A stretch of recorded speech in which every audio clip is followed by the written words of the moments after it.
तालुक्यातील चाकण, राजगुरुनगर व आळंदी नगर परिषदेच्या सार्वत्रिक निवडणुकीचा प्रचार शिगेला पोहोचू लागल्याचे चित्र पाहावयास मिळत आहे। नगराध्यक्षपदाच्या निवडणूक रिंगणात उतरलेल्या पक्षाच्या उमेदवारांनी प्रचारात आघाडी घेत वैयक्तिक गाठीभेटीवर भर दिलाय।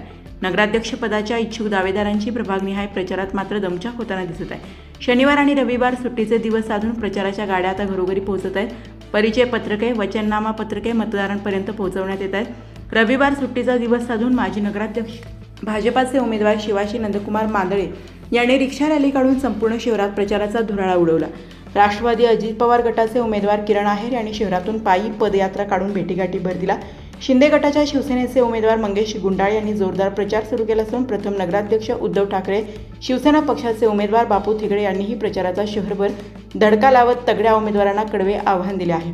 अपक्ष उमेदवारांना 26 नोव्हेंबरला चिन्ह वाटपानंतर मतदारापर्यंत निवडणूक चिन्ह पोहोचवण्यासाठी मोठी कसरत करावी लागणार आहे।